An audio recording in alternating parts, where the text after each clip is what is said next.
Namun, tiba-tiba polisi datang membawa Nando dengan kondisi tangan yang sudah terborgol. Ternyata, Nando telah menyerahkan diri ke Polsek Cikarang Barat dengan didampingi kedua orang tuanya. Nando mengaku telah membunuh Mega. Sadis.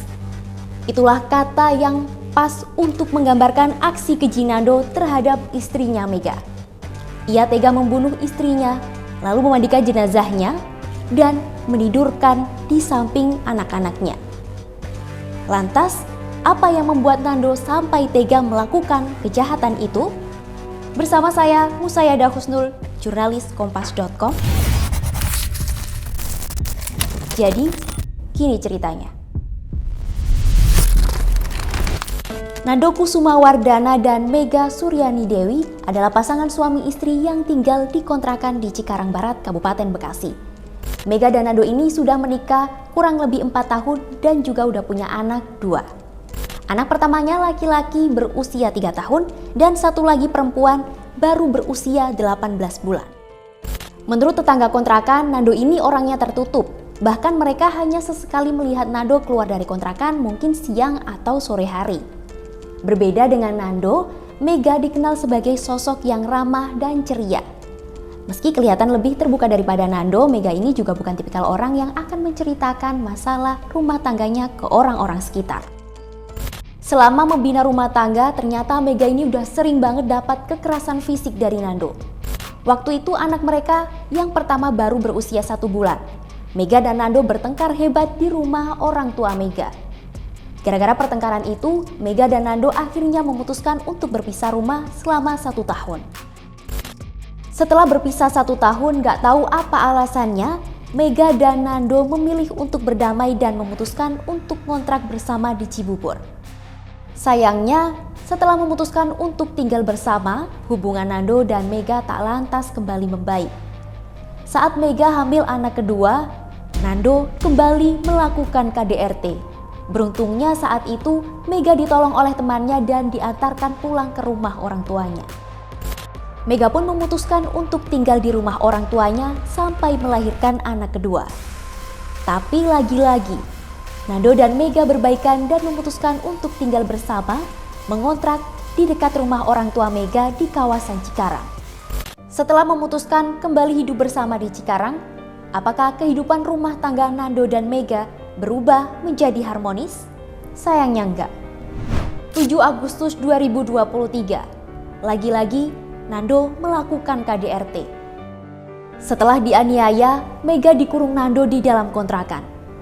Saat itu, Mega hanya bisa merintih kesakitan dan meminta pertolongan. Ternyata rintihan Mega itu didengar tetangga kontrakannya. Tetangganya itu kemudian menelpon Bu Dewi pemilik kontrakan sekitar pukul 2 dini hari. Akhirnya Bu Dewi bukain pintu kontrakan Mega menggunakan kunci duplikat. Pas membuka kamar Mega, Bu Dewi kaget karena melihat luka lebam yang ada di dada Mega. Bu Dewi akhirnya menyarankan Mega untuk ke rumah sakit. Setelah beberapa kali mendapatkan perlakuan KDRT dari Nando, Mega akhirnya berani speak up di media sosial. Di media sosialnya itu, Mega menunjukkan beberapa foto-foto lebam akibat KDRT yang dilakukan Nando. Di postingan itu juga, Mega bilang kalau susah banget buat lepas dari hubungan yang gak sehat itu. Akhirnya Mega memutuskan untuk melaporkan Nando ke polisi. Mega juga mengumpulkan bukti-bukti termasuk hasil visum dan menyerahkannya ke unit PPA.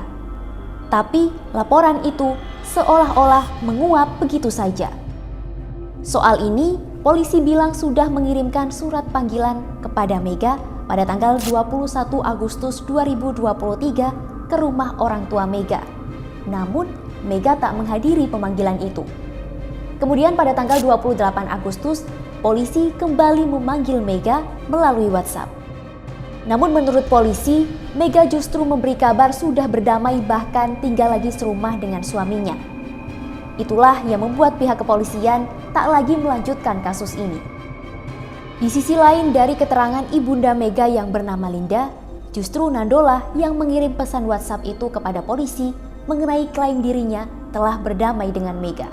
Padahal saat itu Mega masih ingin proses hukum tetap berlanjut.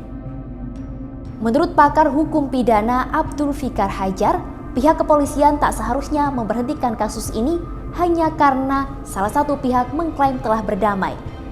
Karena KDRT merupakan tindak pidana bukan delik aduan, sehingga pihak kepolisian seharusnya tetap memprosesnya ke pengadilan. Perdamaian yang diklaim Nando itu sifatnya hanya bisa meringankan hukumannya saja. Kamis 7 September 2023, Mega dan Nando kembali terlibat adu mulut di dalam kontrakannya. Saat keduanya bertengkar hebat, anak-anak mereka berada di ruangan yang berbeda. Waktu itu, Nando mengaku sangat tersinggung dengan ucapan Mega. Tak diketahui pasti kata-kata apa yang membuat Nando begitu tersinggung. Yang pasti, Nando menjadi sangat emosi hingga tega menganiaya sang istri dengan menampar, menyeretnya ke dapur, dan melukai leher Mega. Akhirnya, Mega pun meninggal dunia. Tragisnya, setelah membunuh, Nando membawa jenazah Mega ke kamar mandi dan dimandikannya. Semua baju yang dikenakan Mega dilepas, dicuci, dan dijemur. Meski telah dimandikan, darah Mega masih terus bercucuran. Nando kemudian membersihkan ceceran darah itu pakai kaos bekas anaknya. Setelah itu, Nando membawa jenazah Mega ke kamar dan ditidurkannya di kasur, lalu diselimuti handuk. Kalau ada yang bingung kenapa Nando mandiin sang istri setelah membunuhnya, alasannya adalah, "Saya bopong istri saya, lepas semua bajunya, saya bersihkan semua darah yang ada di badan, leher, semuanya. Karena saya pikir ini yang terakhir untuk dia. Ya udah, saya mandikan aja. Masih ada darah yang sisa. Saya bersihkan pakai baju anak saya, tapi sudah sering saya pakai buat pet." Nando mengaku kebingungan setelah membunuh Mega. Jasad Mega pun ditinggalkannya di dalam kontrakan. Nando kemudian mengunci pintu kamar dan mengantarkan kedua anaknya ke rumah mertua. Sedangkan Nando pulang ke rumah orang tua kandungnya.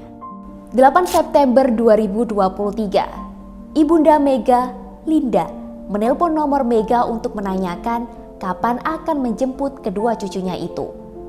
Tapi Mega tak kunjung menjawab telepon. Hingga pada akhirnya Nando lah yang mengangkat telepon dari sang ibu mertua. Saat itu Nando berbohong dan bilang kalau Mega sedang makan. Terus Linda nyuruh Nando untuk menjemput anak-anaknya. Tapi sampai pukul 1:30 dini hari, Nando ataupun Mega tak kunjung datang untuk menjemput kedua anaknya. Karena gak datang-datang, Linda akhirnya memutuskan untuk mengantarkan kedua cucunya ke rumah kontrakan Mega bersama dengan suaminya. Saat Linda sampai di rumah kontrakan anaknya, ia tak curiga sama sekali. Meskipun saat ia mengetok pintu tidak ada jawaban. Linda pun berinisiatif untuk mencari kunci di area rak sepatu. Saat masuk ke kontrakan Mega, Linda begitu terkejut dan hanya bisa terdiam melihat kondisi anaknya yang terbujur kaku ditutupi handuk sampai sebatas leher. Linda pun tak kuasa menyaksikan kondisi anaknya yang begitu mengenaskan dengan luka parah di leher. Linda berteriak minta tolong dan memanggil suaminya yang menunggu di luar rumah. Suami Linda itu kemudian memasuki kontrakan dan mendapati putrinya sudah tak bernyawa. Namun, tiba-tiba polisi datang membawa Nando dengan kondisi tangan yang sudah terborgol. Ternyata, Nando telah menyerahkan diri ke Polsek Cikarang Barat dengan didampingi kedua orang tuanya. Nando mengaku telah membunuh Mega. Setelah melakukan pemeriksaan dan olah TKP, polisi menetapkan Nando sebagai tersangka dalam kasus pembunuhan itu. Hayo, udah pada subscribe channel Jadi Gini Ceritanya belum? Banyak cerita menarik loh, yuk buruan di subscribe. Kamu mau cerita apa? Komen di bawah ya. Di hadapan polisi, Nando mengaku menyesal telah membunuh Mega. Ia bahkan menyebut masih sangat mencintai sang istri. Buktinya, saya masih memandikan jenazah istri saya, kata Nando ke polisi. Namun, nasi sudah menjadi bubur. Nando tetap harus mempertanggungjawabkan perbuatannya itu di hadapan hukum. Nando pun terancam hukuman maksimal, pidana, penjara seumur hidup. Sekian cerita kali ini, semoga mendiang Mega mendapatkan tempat terbaik di sisinya.